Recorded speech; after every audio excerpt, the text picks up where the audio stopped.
నమస్తే, welcome to good morning Telangana. ఇక రాష్ట్ర వ్యాప్తంగా కూడా నేటి నుంచి ఆర్టీసీ బస్సుల్లో ప్రయాణించేటువంటి మహిళలంతా కూడా ఆల్రెడీ రాష్ట్ర ప్రభుత్వం రాష్ట్ర వ్యాప్తంగా ఉన్నటువంటి మహిళలంతా కూడా ఉచిత ప్రయాణాన్ని కల్పించింది. సో ఉచితంగా ఆర్టీసీ బస్సుల్లో ప్రయాణించేటువంటి మహిళలంతా నేటి నుంచి ఖచ్చితంగా ఏదైనా ఒక గుర్తింపు కార్డు, ఆధార్ కార్డు కానీ పాన్ కార్డు కానీ లేకపోతే ఇతర ఏదైనా ఒక గుర్తింపు కార్డును క్యారీ చేయాల్సిన అవసరం ఉంది. సో నేటి నుంచి జీరో టికెట్ను కూడా ఇష్యూ చేస్తున్నారు ప్రతి ఒక్క ఆర్టీసీ బస్సులో మహిళలకు. సో తమ విధిగా ప్రతి ఒక్క మహిళకు కూడా ఆర్టీసీ బస్సులో తమ గుర్తింపు కార్డుని చూపించి జీరో టికెట్ను తీసుకోవాల్సినటువంటి అవసరం ఉంది. సో ఇప్పటి నుంచి అయితే ప్రతి ఒక్క మహిళ ఏదైనా ఒక గుర్తింపు కార్డును క్యారీ చేయాల్సిన అవసరం అవుతుంది. ఇక మరోవైపు వారం రోజులు కాలేదు పార్టీ ఏదైతే కాంగ్రెస్ పార్టీ అధికారంలోకి వచ్చి సో ముఖ్యమంత్రిగా రేవంత్ రెడ్డి బాధ్యతలు స్వీకరించి సో అప్పుడే ఇక ప్రతిపక్ష నేతలంతా కూడా అధికార పార్టీ మీద విరుచుకుపడుతున్నారు. ఎప్పుడు రుణమాఫీ చేస్తారు, ఎప్పుడు రైతు బంధు వేస్తారంటూ కూడా ఇక ప్రతిపక్ష నేతలంతా కూడా అధికార పార్టీ పైన విరుచుకుపడుతున్నటువంటి తరుణం మనం చూస్తున్నాం. మరోవైపు మంత్రులంతా కూడా తమ తమ బాధ్యతల్ని నిన్నటి నుంచి చేపట్టారు. ఇక నిన్న శ్రీధర్ బాబు కావచ్చు, సీతక్క కావచ్చు, ఉత్తమ్ కావచ్చు, ఇక బట్టి విక్రమార్క కావచ్చు. సో ఇక వాళ్ళైతే బాధ్యతలు స్వీకరించారు. సో ఒకసారి ప్రధాన పత్రికలో ఉన్నటువంటి వార్తలు చూద్దాం. మొదటగా హెడ్లైన్స్ చూద్దాం, అనంతరం పూర్తి వివరణలకు పోయేటువంటి ప్రయత్నం చేద్దాం. టీఎస్పీఎస్సీ వైఫల్యాలపై హైకోర్టు జడ్జితో విచారణ. ఇక సిట్టింగ్ న్యాయమూర్తిని కేటాయించాలని కోరుతూ లేఖ రాస్తాం. పోస్టింగ్లో పారదర్శకత, వసతుల గరిష్ట వినియోగం. సీఎం కాన్వాయ్కి కొత్త వాహనాలు అవసరం లేదు. ఎయిర్పోర్ట్ మెట్రో అంతా ఉపయోగకరం కాదు. గత ప్రభుత్వంలో సాగుకు విద్యుత్ ఇచ్చింది రోజు 10 గంటలలోపే. ఇక ఇష్టాగోష్ఠీల్లో ముఖ్యమంత్రి రేవంత్ రెడ్డి. సో మొత్తం మీద నూతన ఓరవడితో నూతన ముఖ్యమంత్రి రేవంత్ రెడ్డి గారు అయితే మంచి జోష్ మీద ఒక బుల్లెట్ వేగంతో అయితే ముందుకెళ్తున్నారు. సో వచ్చినటువంటి వారం రోజుల్లోనే ఇక అనేకమైనటువంటి మార్పులు. గతంలో మాజీ ముఖ్యమంత్రి కేసీఆర్ గారు ఎయిర్పోర్ట్ మెట్రోకు సంబంధించినటువంటి కొంత ఒక మ్యాప్ రూపంలో మాత్రం ఒక ప్రణాళిక అనుకున్నారు. దాన్ని ఎయిర్పోర్ట్ మెట్రోను కాస్త అటు రాయదుర్గం నుంచి ఎయిర్పోర్ట్ మెట్రోకు అనుకున్నటువంటి ఆ మెట్రో ప్లానింగ్ అంతా కూడా చేంజ్ అయింది. సో ఇప్పుడు ఒక 2 మెట్రో ప్లానింగ్లు అయితే కాంగ్రెస్ ప్రభుత్వం ముఖ్యమంత్రి రేవంత్ రెడ్డి గారు ఆలోచిస్తున్నారు. పాత బస్తీ మీదుగా ఫలక్నామా మీదుగా అదొక ప్లాను, ఇంకోటి తుక్కుగూడ మీదుగా ఒక మెట్రో రూట్ను అయితే ప్లాన్ చేస్తారు. ఇక గత ప్రభుత్వంలో సాగుకు 10 గంటల విద్యుత్ మాత్రమే అందించినట్టు ముఖ్యమంత్రి రేవంత్ రెడ్డి గారు చెప్తా ఉన్నారు. మరోవైపు ఇక టీఎస్పీఎస్సీ వైఫల్యంపై హైకోర్టు జడ్జితో విచారణ చేపిస్తాము. ఇక రాజేంద్ర నగర్లో 100 ఎకరాలలో కూడా హైకోర్టు నిర్మాణానికి ఇక సానుకూలంగా స్పందించారు ముఖ్యమంత్రి రేవంత్ రెడ్డి గారు. దానికి సంబంధించినటువంటి ఆ పనులను కూడా వేగవంతం చేయాలంటూ ఆదేశాలు ఇవ్వనున్నట్టు తెలుస్తోంది. మరో వార్త, ఇక ఐఏఎస్ చేతుల్లోకి పవర్, ట్రాన్స్కో, జెన్కో 2 విద్యుత్ పంపిణీ సంస్థల సీఎం ఢిల్లీగా వారే. నిన్న ఐఏఎస్లు అందరినీ కూడా తమకు కొన్ని కేటాయించినటువంటి శాఖలు కావచ్చు. ఇక చూస్తా ఉన్నాం మనం, ఇక ట్రాన్స్కో, జెన్కో లాంటి విద్యుత్ పంపిణీ సంస్థలను అయితే సీఎం ఢిల్లీగా వారిని నియమించారు. సో దానికి సంబంధించిన ఒక వార్త. మరొకటి, ఇక స్పీకర్ స్థానంలో గడ్డం ప్రసాద్ కుమార్, చిత్రంలో ఉప ముఖ్యమంత్రి బట్టి విక్రమార్క, సీఎం రేవంత్ రెడ్డి, ప్రోటోం స్పీకర్ గా అక్బరుద్దీన్. సో మనం చూసాం గతంలోనే ఎమ్మెల్యేలుగా గెలిచిన ప్రతి ఒక్కరి నుంచి కూడా ప్రమాణ స్వీకారం చేయించేందుకు ప్రోటోం స్పీకర్గా ఇక అక్బరుద్దీన్ని ఎంచుకున్నారు. ఆయన అందరినీ ఇక అసెంబ్లీ ఆవరణలో ప్రమాణ స్వీకారం చేయించారు. కొంతమంది బైకాట్ చేశారు, కొంతమంది ఇతర కారణాల వల్ల అసెంబ్లీకి రాగలేకపోయారు. అంటే కేటీఆర్ కావచ్చు, లేకపోతే ఇంకొంతమంది నాయకులు అసెంబ్లీకి రాలేకపోయారు. ఇక బీజేపీ వాళ్ళైతే ఆల్రెడీ వాళ్ళంతా అవాయిడ్ చేశారు, వెకెట్ చేసినటువంటి సందర్భం చూసాం. సో ఇక రెగ్యులర్ స్పీకర్గా వికారాబాద్ జిల్లాకు చెందినటువంటి వికారాబాద్ నియోజకవర్గానికి చెందినటువంటి ఎమ్మెల్యేగా ఉన్నటువంటి గడ్డం ప్రసాద్ కుమార్కి ఇక స్పీకర్ స్థానంలో నిన్న నియమితులు చేశారు. సో ఆయనకు అభినందనలు తెలియజేస్తా ఉన్నారు అటు ఉత్తమ్, ఇక బట్టి విక్రమార్క, రేవంత్ రెడ్డి. సో వీళ్ళంతా కూడా స్పీకర్గా ఎన్నికైనటువంటి గడ్డం ప్రసాద్ గారికి. ఇక సభాపతిగా గడ్డం ప్రసాద్ ఏకగ్రీవంగా ఎన్నిక, బాధ్యతల స్వీకరణ. సభను ఆదర్శంగా నడపగల సమర్థులన్న సీఎం రేవంత్ రెడ్డి, మీరు స్పీకర్ కావడం గర్వకారణం. ఉప ముఖ్యమంత్రి భట్టి, విలువలను కాపాడుతారని ఆశిస్తున్న కేటీఆర్, నిష్పక్షపాతంగా పనిచేస్తారన్న స్పీకర్. పార్లమెంట్లో భద్రతా వైఫల్యం, కేంద్రం సీరియస్. మోదీ అత్యున్నత మోదీ అత్యున్నత స్థాయి సమావేశం, నిందితులపై ఉపా కేసులు, 8 మంది భద్రతా సిబ్బందిపై వేటు, లొంగిపోయిన కీలక సూత్రధారి లలిత్. చూసాం మనం నిన్న మొన్న కూడా ఇక పార్లమెంటులోకి చొచ్చుకెళ్ళి కొంత స్మోక్ను అయితే విడుదల చేయడం జరిగింది. స్మోక్ బాంబ్ అని కూడా చెప్పుకోవచ్చు వాటిని మనం. దానిపై ఇక భద్రతా వైఫల్యం అంటూ ఒక వార్త రాశారు. మరో వార్త చూద్దాం. ఇక పలువురు ఐఏఎస్ ఆఫీసర్లు బదిలీ అయ్యారు, కొంతమంది నియామకులు అయ్యారు. ఒకసారి ఏబిఎన్ ఆంధ్రజ్యోతిలో ఉన్నటువంటి హెడ్లైన్ చూద్దాం. కరాచీ బేకరీ గోడౌన్లో అగ్ని ప్రమాదం, 15 మంది కార్మికులు తీవ్ర గాయాలు, వారిలో 5గురి పరిస్థితి విషమం. ఇక గగన్ పహాడ్ పారిశ్రామిక వాడలో ఘటన, సీఎం దిగ్భాంద్రి మెరుగైన చికిత్సకు ఆదేశం. ఇది నిజంగా బాధాకరమైనటువంటి విషయం. 5గురి పరిస్థితి విషమంగా ఉందంట 15 మంది కార్మికులలో.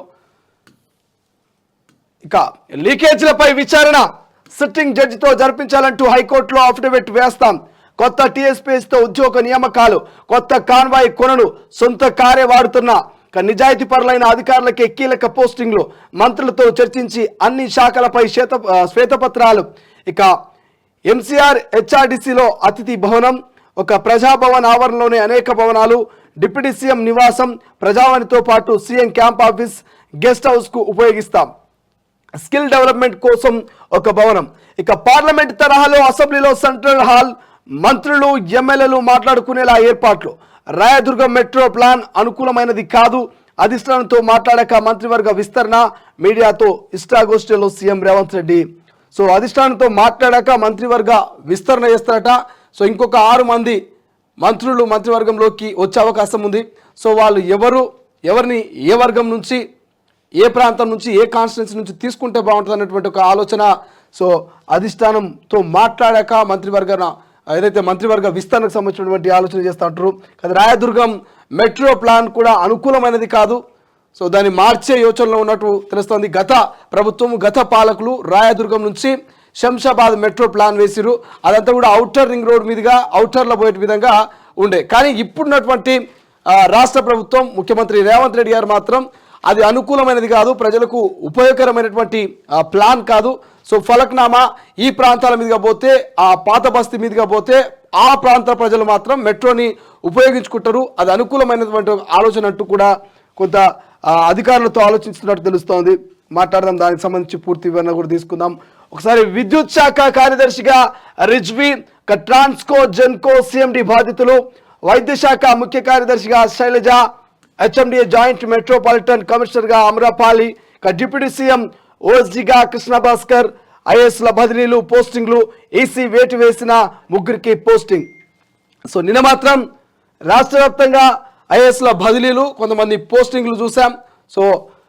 ఇక అమ్రపాల్ ఆమె హెచ్ఎండిఏ జాయింట్ మెట్రోపాలిటన్ కమిషనర్గా నియమితులవుతున్నారు. ఇక డిప్యూటీ సీఎం ఓఎస్డీగా కృష్ణ భాస్కర్ను నియమితులయ్యారు. ఒకసారి చూస్తాం మన వార్త.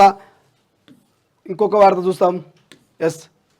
ఇక high court chief justice Alok Aradhe, ఇతర ఉన్నతాధికారులతో సీఎం రేవంత్ రెడ్డి సమీక్ష. 100 ఎకరాల్లో కొత్త హైకోర్టు, రాజేంద్ర నగర్ సమీపంలో భూ కేటాయింపు, జనవరిలో నిర్మాణానికి శంకుస్థాపన, ఏర్పాట్లకు సీఎం రేవంత్ రెడ్డి ఆదేశం. పాత భవనాన్ని ఆధునీకరిస్తామని హామీ, సిటీ లేదా ఇతర కోర్టులకు ఇచ్చే ఛాన్స్. ఇప్పటికే హైకోర్టు అనగానే హైదరాబాదు నడిబొడ్డునకు మనకు కనిపిస్తుంది. అటు హైకోర్టు, ఇటు సిటీ కాలేజు. ఇవన్నీ కూడా మూసీ నది ఆ పరివాహక ప్రాంతంలో ఉంటాయి. మూసీ నది పక్కనే ఒడ్డు మీద ఉంటాయి. అటువంటి హైకోర్టు కొంత శిథిలావస్థలో ఉంది, కొంత ఇబ్బందికరంగా ఉంది. కాబట్టి రాజేంద్ర నగర్ ఆ ప్రాంతంలో దాదాపు 100 ఎకరాలలో కూడా కొత్త నూతన హైకోర్టు భవనాన్ని నిర్మించేందుకు ముఖ్యమంత్రి రేవంత్ రెడ్డి గారు అన్ని రకాల ఆదేశాలు ఇచ్చారు. అన్ని రకాల ఏర్పాట్లకు సిద్ధం చేసుకోమని ఇక ఆదేశించినట్టు మనకు స్పష్టంగా తెలుస్తోంది. ఆ పాత భవనాన్ని ఇక సిటీ కోర్టుగా మార్చడమా, లేకపోతే ఇతర కోర్టుగా మార్చే ప్రయత్నం అయితే చేస్తున్నట్టు తెలుస్తోంది.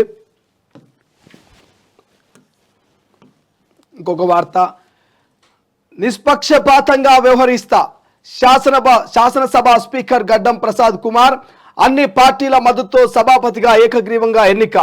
ప్రకటించిన ప్రోటెం స్పీకర్ అక్బరుద్దీన్ ఓవైసీ, సహకరించిన పార్టీలకు ధన్యవాదాలు సీఎం రేవంత్. ప్రసాద్ కుమార్ ప్రస్థానం స్ఫూర్తిదాయకం కేటీఆర్. ఉత్తమ్ కోమటిరెడ్డి బీజేపీ ఎమ్మెల్యేల ప్రమాణం. కేసీఆర్ మినహా సభ్యుల ప్రమాణ స్వీకారం పూర్తి. స్పీకర్ ప్రసాద్ కుమార్ కు అభినందనలు తెలుపుతున్న కేటీఆర్. సో రెగ్యులర్ స్పీకర్గా గడ్డం ప్రసాద్ కుమార్ గారు ఏకగ్రీవంగా ఎన్నికయ్యారు.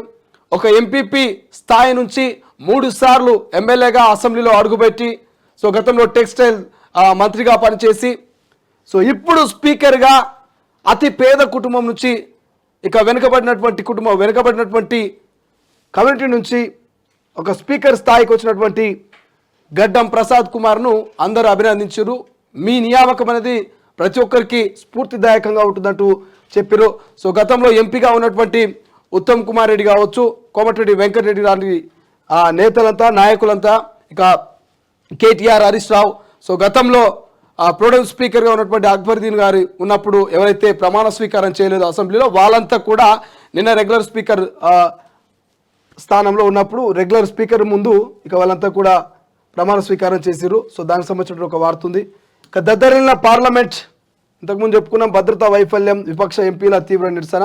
ఇక ప్రగతి భవన్ పై మాట మార్చారు. స్టడీ సర్కిల్ చేస్తామన్నారు, డిప్యూటీ సీఎం నివాసంగా మార్చేస్తారు. రైతు బంధు 15,000 అన్నారు, కానీ 10,000 లెక్కనే ఇస్తున్నారు. హామీలన్నీ ఎలా అమలు చేస్తారు? సర్కార్ను నిలదీస్తున్న బీజేపీ ఎమ్మెల్యేలు. చూడాలి, అధికారము చేపట్టి కనీసం వారం రోజులు కాలే అప్పుడే విపక్ష ప్రతిపక్ష నేతలంటూ కూడా అధికార పార్టీ మీద విడుచుకుపడుతున్నారు. సమయం ఇద్దాం, 3 నెలల్లో లేకపోతే 4 నెలల్లో. వాళ్ళు ఆల్రెడీ అధికారంలోకి వచ్చిన 100 రోజులు అంటే 3 నెలల 10 రోజులల్లా 6 గ్యారెంటీలని అమలు చేస్తాం పక్కా అన్నారు. కాబట్టి ఒక 3 నెలలు టైం ఇద్దాం, సో చూద్దాం. కానీ ఇప్పటికే ఇక ప్రతిపక్షాలు విపక్షాలన్నీ కూడా అధికార పార్టీ మీద మూకుమడి దాడి చేస్తూ ఉన్నాయి. ఓవైపు ఫ్రీ బస్ పేరిట ఆటో డ్రైవర్ల బతుకులు, వాళ్ళ కుటుంబాలు రోడ్డున పడ్డాయని వాళ్ళు ఆందోళన చేస్తుంటే, మరోవైపు ఇక ప్రతిపక్ష పార్టీలైనటువంటి అధికార పార్టీ మీద అంతా కూడా విమర్శలు, అటు కేటీఆర్ కావచ్చు, ఇటు రాజా సింగ్ కావచ్చు.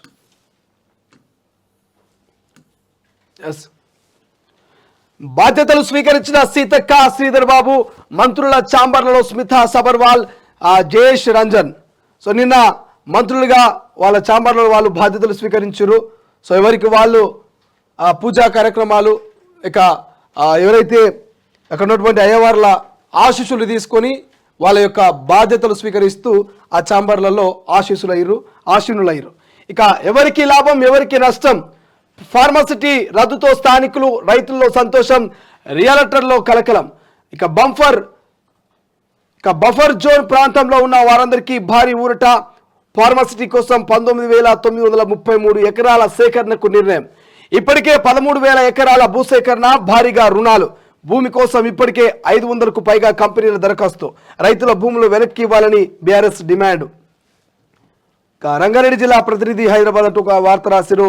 సో ఇబ్రహీంపట్నం ఆ ప్రాంతం విషయానికి వచ్చినట్టయితే ఎవరికి లాభం ఎవరికి నష్టం? ఫార్మాసిటీ రద్దుతో స్థానికులు రైతుల్లో సంతోషం, రియల్టర్లో కలకలం. సో ఫార్మాసిటీ రద్దుకు ఇక నూతనంగా వచ్చినటువంటి ముఖ్యమంత్రి రేవంత్ రెడ్డి గారు, కాంగ్రెస్ ప్రభుత్వం అయితే ఫార్మాసిటీని రద్దు చేస్తున్నటువంటి వార్త వినగానే ఇబ్రహీంపట్నం ఆ ప్రాంతంలో ఉన్నటువంటి రైతులంతా కూడా, మహేశ్వరం ఆ ప్రాంతంలో ఉన్నటువంటి రైతులంతా కూడా హర్షం వ్యక్తం చేశారు.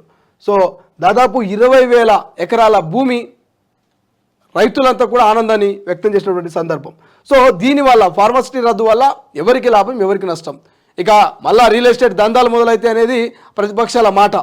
ఫార్మాసిటీతో చాలామంది నష్టపోతారు అనేది ఇక్కడ రైతుల బాధ. సో చూద్దాం, ఓవరాల్గా పూర్తి వివరణలో ఒకసారి మాట్లాడదాం దీని గురించి. 500 కంపెనీలకు ఇక దరఖాస్తు చేసుకునేట ఫార్మాసిటీకి సంబంధించి. ఇక రేవంత్ మంచి ఫ్రెండు, హాయ్ మల్లన్ అంటూ పలకరించారు. భూ వివాదం కేసు కక్ష సాధింపు కాదు, మాజీ మంత్రి మల్లారెడ్డి ఆసక్తికర వ్యాఖ్యలు. కానీ మల్లారెడ్డి ఏం మాట్లాడినా సంచలనం, ఏం చేసినా అద్భుతం, అమోఘం, అమనీయం. అరే మొన్నటిదాకా అరే తురే అన్నాడు టీపీసీసీ అధ్యక్షుడిగా ఉన్నప్పుడు. ఇక మనం అనొద్దు, ముఖ్యమంత్రిగా ఉన్నారు కాబట్టి రేవంత్ రెడ్డి గారు అనేకమైనటువంటి కామెంట్స్ చేసిండు మల్లారెడ్డి రేవంత్ రెడ్డి మీద. రవంత్ రెడ్డి అన్నాడు, అదన్నాడు, ఇది అన్నాడు. ఇక అధికారంలోకి వచ్చి ముఖ్యమంత్రిగా బాధ్యతలు స్వీకరించిన తర్వాత మల్లారెడ్డిలో అద్భుతమైనటువంటి మార్పు వచ్చింది. మొన్నటిదాకా ఇక ఐసక్ వస్తావా చూసుకుందాం, కొట్లాడదాం, ఇక మామూలుగా లేకుండే సారథి కథ. ఇప్పుడు ఎందుకు ఏమో కానీ జర చల్లబడ్డట్టు అనిపిస్తున్నది. మొత్తం ఏం లేదు, నేను రేవంత్ రెడ్డి మంచి దోస్తులం, హాయ్ అంటే హాయ్ అంటాడు, హాయ్ మళ్ళా నన్ను మంచిగా వలకరిస్తాడు, మేమిద్దరం మంచి దోస్తులం మంచి మిత్రులం అంటూ ఇలా ఎందుకో మళ్ళీ కాకెమ్మ కథలు చెప్తున్నాడు. మొదదాకా ఎగిరినటువంటి మల్లన్న ఇప్పుడు ఎందుకో దోస్తాని చేస్తా అంటున్నాడు. చూడాలి మరి ఈ మార్పుకు గల కారణం ఏందనేది. అధికారం కోల్పోవడమా లేకపోతే ఏందనేది తెలియాలి. అంటే అధికారం కోల్పోవడం మీన్స్ వాళ్ళ పార్టీ అధికారంలో లేదు కాబట్టి. ఓకే, ఒకసారి వెలుగులో ఉన్నటువంటి హెడ్లైన్ చూద్దాం. సేమ్ అన్ని పత్రికల్లో అవే అంశాలు. దుబారా ఖర్చులు ఆడంబరాల జోలికి పోం. ఇక ఎంసీఆర్ హెచ్ఆర్డి సెంటర్లో తక్కువ ఖర్చుతో షెడ్ టైప్లో సీఎం క్యాంప్ ఆఫీస్, ప్రజాభవన్ బిల్డింగ్లను అవసరాలకు తగ్గట్టు వాడుకుంటాం సీఎం రేవంత్. ఇక స్పీకర్గా ఘటం ప్రసాద్ ఏకగ్రీవం ఎన్నిక, అభినందనలు తెలిపిన సీఎం మంత్రులు సభ్యులు. ఎస్, ఇవాటి నుంచి 0 టికెట్లు, మహిళలకు ఉచిత బస్సు స్కీమ్లో భాగంగా శుక్రవారం నుంచి 0 టికెట్లను జారీ చేయనున్నారు. మహిళల ప్రయాణికులు తమ వెంట ఆధార్, ఓటర్ తదితర గుర్తింపు కార్డులను తెచ్చుకోవాలని టీఎస్ఆర్టీసీ ఎండీ సజ్జనార్ సూచించారు. మహాలక్ష్మి స్కీమ్ కింద ఆర్టీసీకి 374 కోట్లు. ఇక ఫైళ్లపై తొలి సంతకం చేసిన డిప్యూటీ సీఎం బట్టి విక్రమార్క, మంత్రులుగా బాధ్యతలు చేపట్టిన సీతక్క, పొంగులేటి దామోదర, రాజనరసింహ, ఉత్తమ్. ఆర్థిక శాఖ మంత్రిగా డిప్యూటీ సీఎం అయినటువంటి బట్టి విక్రమార్క 374 కోట్లు ఆర్టీసీకి ఇక మహాలక్ష్మి స్కీమ్ కింద ఫైల్పై తొలి సంతకం చేసిరట. సో దానికి సంబంధించిన ఒక వార్త. ఎస్, విద్యుత్ శాఖ సెక్రటరీగా రిజ్వీ, ట్రాన్స్కో జెన్కో సీఎండీగా పూర్తి అదనపు బాధ్యతలు ఆయనకే. ట్రాన్స్కో జేఎండీగా సందీప్ కుమార్ షూ, ఇక ఎస్పీడీసీఎల్ సీఎండీగా ముషారఫ్ అలీ, ఎన్విడిసిఎల్ సీఎండీగా కర్నాటి వరణ్ రెడ్డి, డిప్యూటీ సీఎం ఓఎస్డీగా కృష్ణ భాస్కర్, హెచ్ఎండిఏ జాయింట్ కమిషనర్గా అమ్రపాలి, హెల్త్ కమిషనర్గా శైలజ రామయ్యకు అదనపు బాధ్యతలు. నిన్న చూసినాం కొంతమంది ఐఏఎస్ ఆఫీసర్లను బదిలీ చేశారు, కొంతమంది నియమించారు. దానికి సంబంధించిన వార్త ఇది. ఇక దందాలు బంద్, ఆగిన ఇసుక, మట్టి, మొరం అక్రమ రవాణా. ప్రభుత్వ మారలతో అక్రమార్కుల గప్చుప్, రంగంలోకి దిగిన ఆఫీసర్లు, పోలీసులు ఎక్కడికక్కడ కేసులు. మొన్నటిదాకా దగ్గరుండి దందా నడిపించిన కొందరు బీఆర్ఎస్ నేతలు ఇప్పుడు తమ టైం నడవడం లేదని సైలెంట్. వాస్తవం ఇది. అబ్బాబాబా, ఊళ్ళకు అక్కడక్కడ కొన్ని జిల్లాలకు పోతే ఇక అడ్డు అదుపు లేదు. నీ ఇష్టం ముంతలా తీసుకుపోమని. ఏ మొరం కావాలన్నా నీకు? శాప మొరం కావాలన్నా? ఏ మొరం కావాలి? ఏ ఇసుక కావాలి? తవ్వుకపో, అంత మనదే. ఎమ్మెల్యే మనోడే, మా బావ, మా బామ్మారిది, మా చుట్టపోడు, మా దోస్తు, ఇక మా అభిమాని, మా అన్న, మా తమ్ముడు. ఇవే కథలు ఉంటుండే. ఇలా ప్రభుత్వం ఎప్పుడైతే మారిందో ఇక అన్నీ సైలెంట్ అయినాయి. ఇట్లాంటి కథ మొత్తం. ఎందుకంటే వాళ్ళది ప్రభుత్వం లేదు, ప్రభుత్వం మారింది. ఇక పోలీసులు కూడా మొన్నటిదాకా ఓ లెక్కుండే, మొన్న ప్రభుత్వం ఏర్పడినాక ఇంకో లెక్క అయింది. సో చూడాలి వీళ్ళు ఎన్ని రోజులు సైలెంట్గా ఉంటారు, మరి ఏం కథ అనేది చూడాలి. ఇక మెల్ల వీళ్ళు కూడా సురువు చేస్తారు. ఇక 4 రోజులు అయితే కానీ ఈ 4 రోజులు మాత్రం సైలెంట్ కూడా ప్రయత్నం చేస్తారు. ఎందుకు లేరని ఆయన లేనిపోని తలనొప్పి. ఇన్ని రోజులు సంపాదించింది, దోసుకున్నది, దాచుకున్నది మస్తు అయిందని. ఇక ఇంకో వార్త. స్మోక్ అటాక్ పై పార్లమెంట్లో ఆందోళన, 14 మంది ఎంపీల సస్పెన్షన్. భద్రతా వైఫల్యంపై ప్రతిపక్ష ఎంపీల నిరసనలు, ప్రభుత్వ ప్రకటన చేయాలని వెలుగులోకి దూసుకొచ్చి నినాదాలట. గిల్లె నిందితులు Neelam Devi, Sagar, Amol Shinde, mastermind arrest అంట. ఢిల్లీ పోలీసులకు లలిత్ సరెండర్, 4 నిందితులకు 7 రోజుల పాటు కస్టడీ. 50 ఎకరాలు హెచ్ఎండివే శంషాబాద్ భూములపై హైకోర్టు తీర్పు, ఫేక్గా తేలిన డాక్యుమెంట్లు. కింది కోర్టులో ఉత్తర్వులు. 2007లోనే తెలంగాణ రాష్ట్రం ఉన్నట్లుగా పత్రాలు సృష్టి, బోగస్గా తేలడంతో హెచ్ఎండిఏకు అనుకూలంగా తీర్పు. ఒక్కసారి తొలి వెలుగులో ఉన్నటువంటి హెడ్లైన్ చూద్దాం. ఎస్, గురువారం నాడు మంత్రులుగా బాధ్యతలు స్వీకరించిన బట్టి, పొంగులేటి, సీతక్క, ఉత్తమ్. ఎస్, ఇక ఇయాలే యశోద హాస్పిటల్ నుండి కేసీఆర్ మాజీ ముఖ్యమంత్రి డిశ్చార్జ్. దానికి సంబంధించిన ఒక వార్త రాసిరు. ఇక మరో వార్త. ఏకగ్రీవం ఎన్నిక, శాసనసభ స్పీకర్గా గడ్డం ప్రసాద్ కుమార్. మరో వార్త. రుణమాఫీపై కసరత్తు, కార్యాచరణ రూపొందించిన సీఎం రేవంత్. ఇక బ్యాంకులతో చర్చలకు సిద్ధమైన అధికారులు, ఒకే దఫాలో మాఫీ అయ్యేలా ఒప్పందం, అనంతరం కొత్త రుణాలు ఇప్పించేలా ప్లాన్. మొత్తం రుణాలు వడ్డీతో కలిపి 36,000 కోట్లుగా అంచనా. నెలకు 600 కోట్లు చెల్లించేందుకు ప్రణాళిక. రాష్ట్ర ఆర్థిక స్థితిపై కేబినెట్ కీలక నిర్ణయం. ఉభయ సభల్లో గవర్నర్ ప్రసంగానికి ఆమోదం. శ్వేతపత్రం విడుదల చేసేందుకు సన్నాహాలు.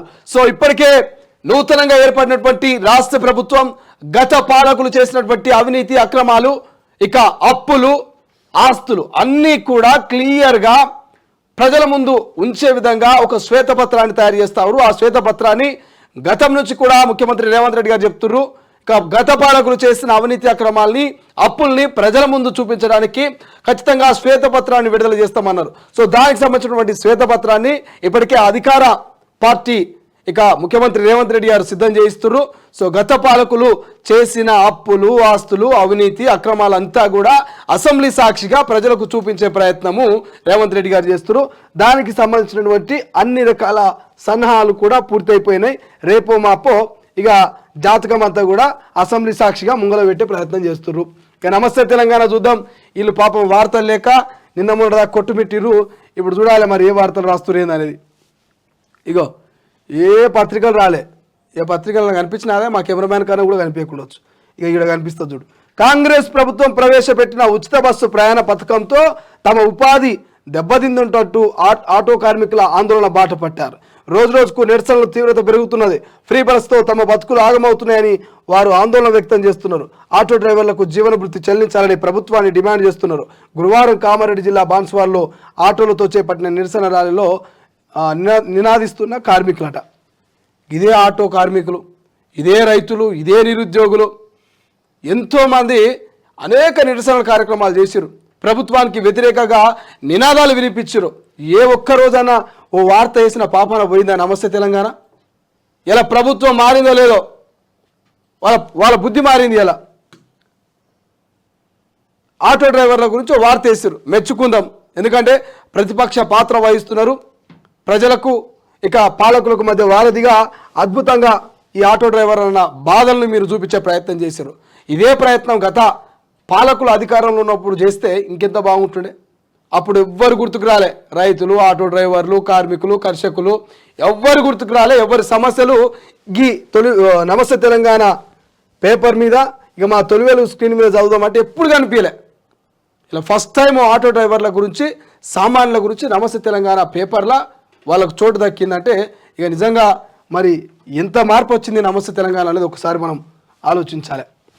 ఇక ఇంకో వార్త, ఇక శాసనసభ కొత్త సభాపతిగా గడ్డం ప్రసాద్ కుమార్ ఏకగ్రీవంగా ఎన్నికయ్యారు. దానికి సంబంధించిన వార్త.